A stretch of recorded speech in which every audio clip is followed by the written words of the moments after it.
So today we have Laura and Jane from Jill. Thank you so much for coming. Thank you. So how I know Laura is I've been doing Laura's hair how many years? 15? 20 20 years? probably. 20 years.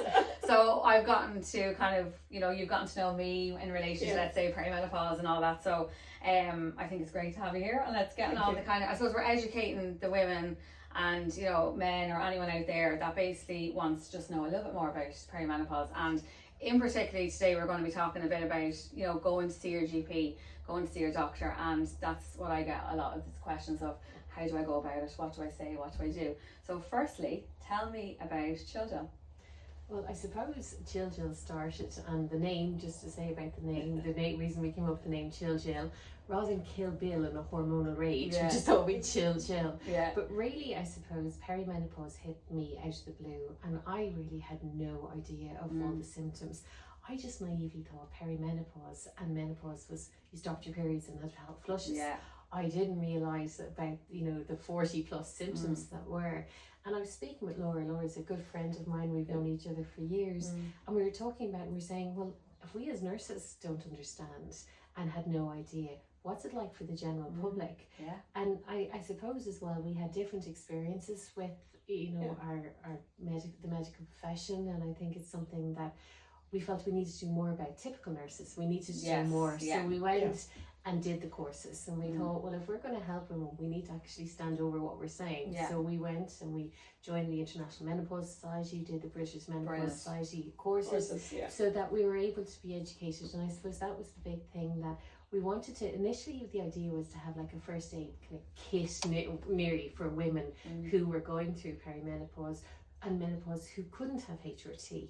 But as Jill evolved, it's actually become more about the education really, and empowering women and informing women that they can actually go to their GP and say, symptom checker, look, these are the symptoms I'm having. Can we talk about this and talk about our health as a whole? And that's really where it came from. And like 15 years ago or so, when I was starting my journey, I didn't have anything. I didn't have anything to guide me. I didn't have anything that would help me to go through and go to the GP and say, I'm experiencing this and this. And I suppose it's that personal journey that put us on this journey with perimenopause and menopause education and understanding and getting the information out there. We really, really felt that as two highly qualified and experienced nurses, and having gone through all the different sides of care, this was the one thing we didn't know anything about. So going and learning more and understanding more, and then even as it stands, we're still learning more because there's still more happening out there. There's still more research happening out there, and it's really keeping our fingers on the pulse of that, and then helping people that come to us with their concerns and with their anxieties about going to a GP, that's eased. That's not a difficult thing to do, and that there is supports out there to help you to get through that episode of what's worrying you and that journey. So it's just that kind of support which is important. Yeah, that's amazing. As well, the biggest question I get asked is, women in their, let's say, early 40s, mid 40s, they're like, I think I'm perimenopausal, I'm ticking the boxes, but what do I say to the doctor? How do I go about my appointment? What questions do I ask? So what tips? Do you have any tips for that? Well, I think one of the things is to be fair to the GP. I think things have changed a lot. Years and years ago, your GP was your family GP. You knew the GP. The GP knew you. It's nearly part of the family. Nowadays, the way medicine has gone, and in fairness to the GP, they may only have 15 minutes. I know. And as women, we're going, I'm not really sure, I just don't feel myself. So I think this is where I suppose Jill was born, is one of the things we feel really strongly about is educating women. Yes.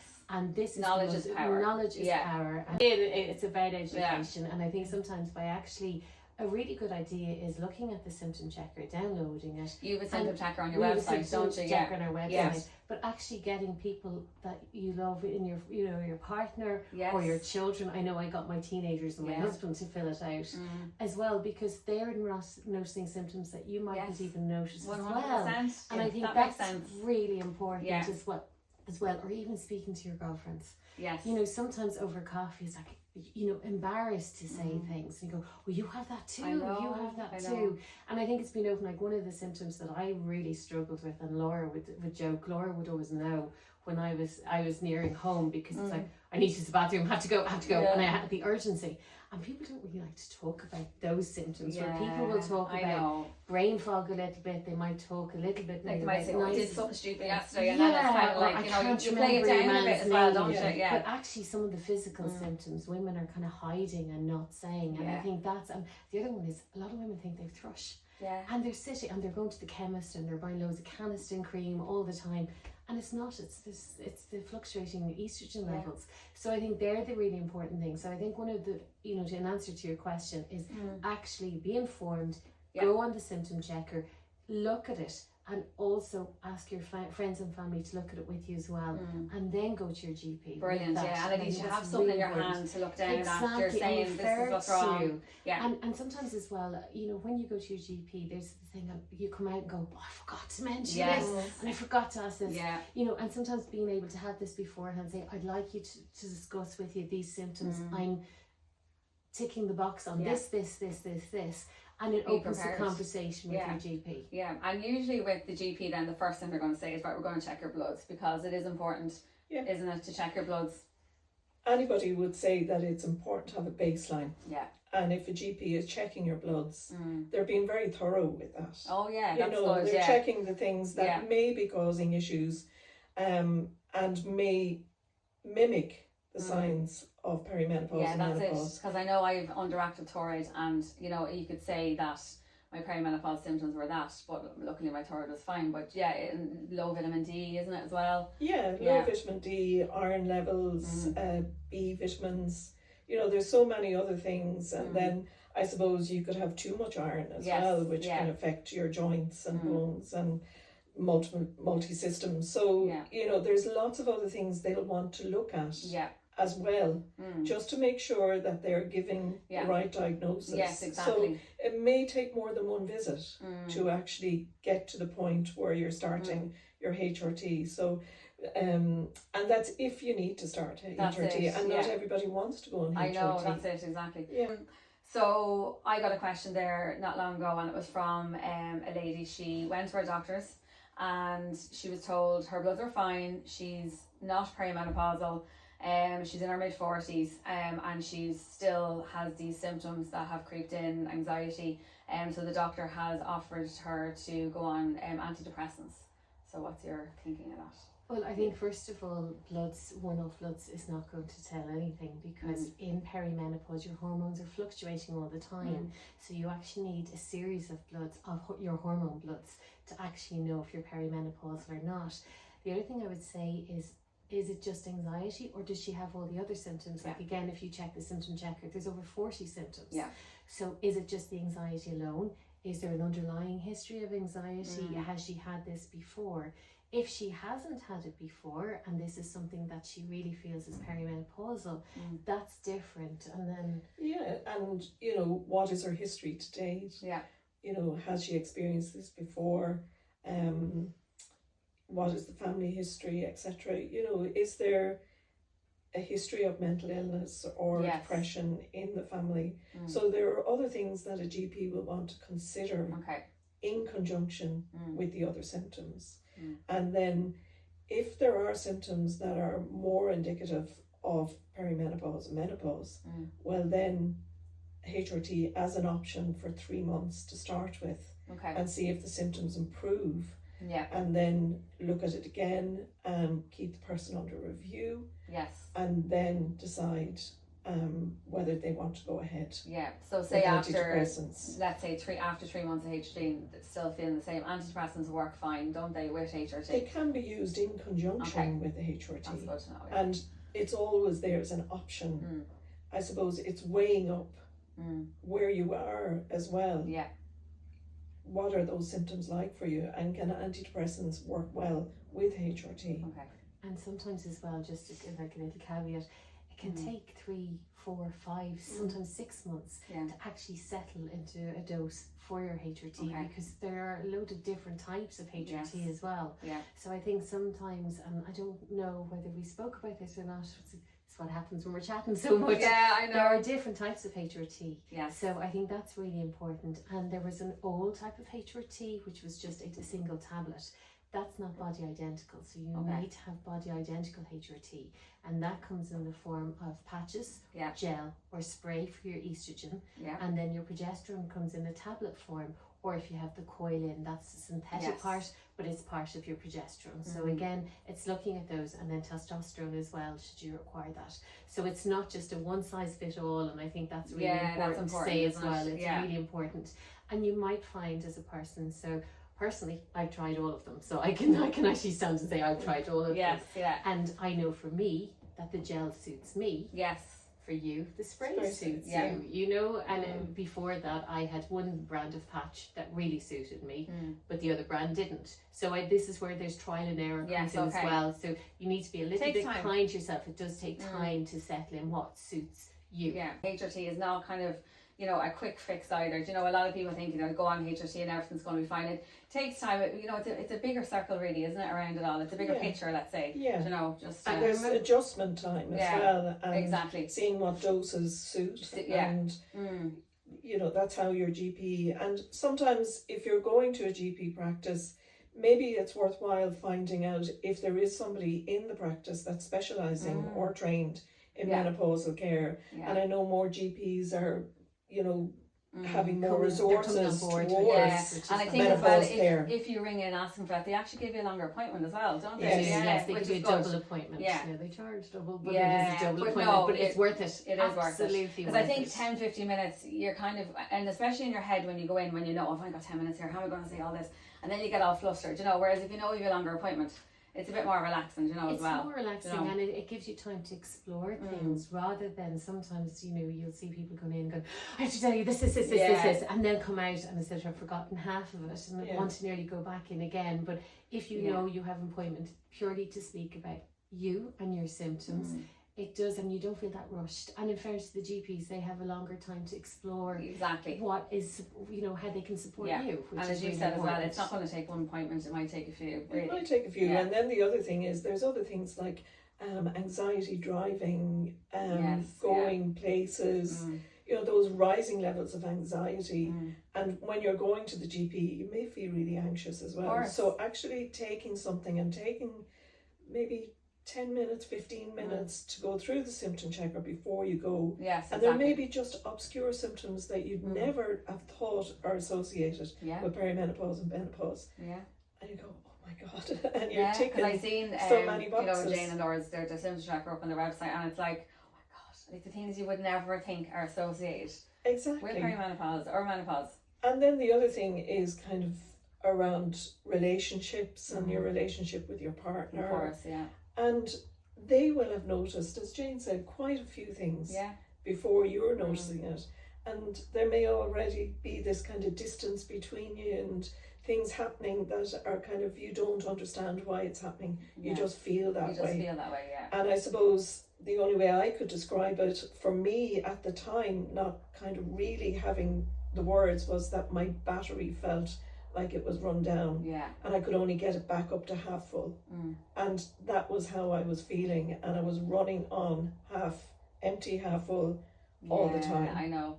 And just going back to the, you know, your family and all, I think when we always have that fear of telling someone that, oh, you're a little bit different, but I think it's so important to say that, because I know when it was mentioned to me about my husband, it was like, I'm actually glad he said it, because I'm not going mad.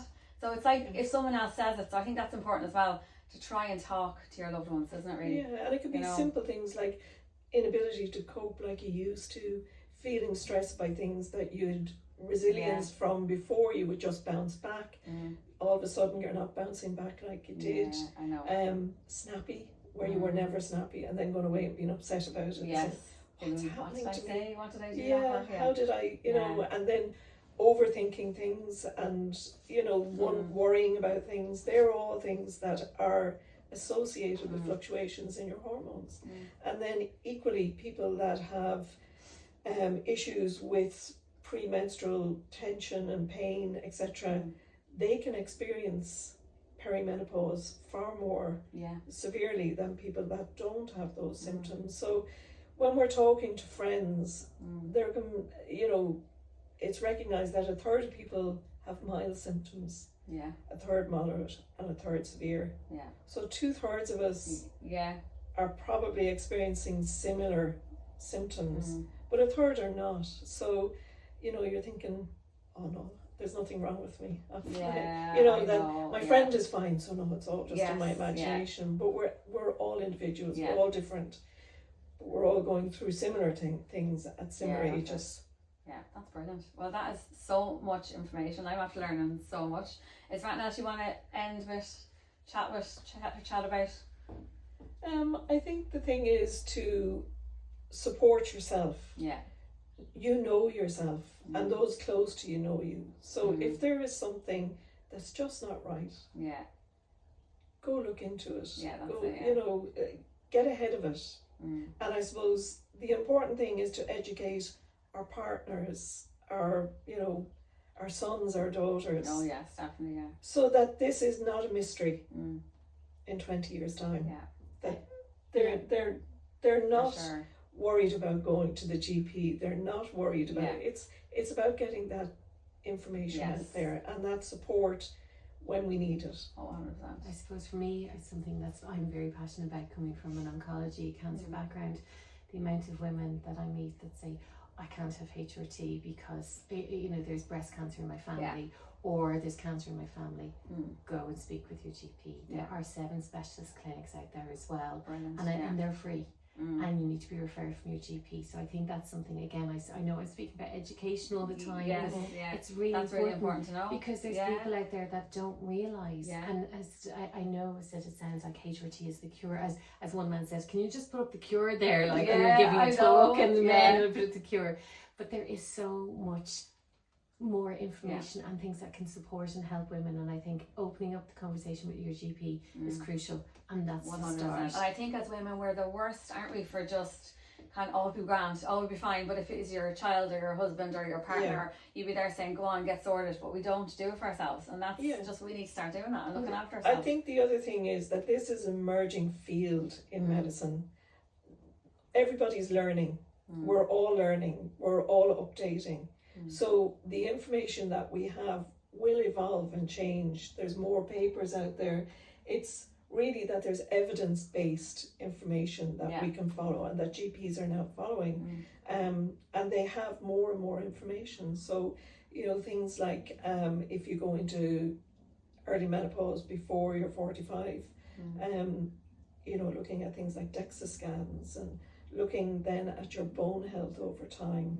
All those things are becoming way more evident now. So the medical teams out there are way more aware and becoming more aware of the influence of all of the things with aging, and it's really about successful aging. And how do we do that? Through medication, diet, lifestyle choices. And that's what GPs and primary healthcare are looking into more and more and supporting more and more these days. So it's looking at all of those things and educating ourselves on those. That's brilliant. So I'm going to have your website under this article, and then people can follow you then, and if they want to hear more, they can get in touch with you. We do one-to-one education supportive sessions, because like that, as you're saying, a lot of time women say, I don't even know where to begin. I don't even know where to start my GP.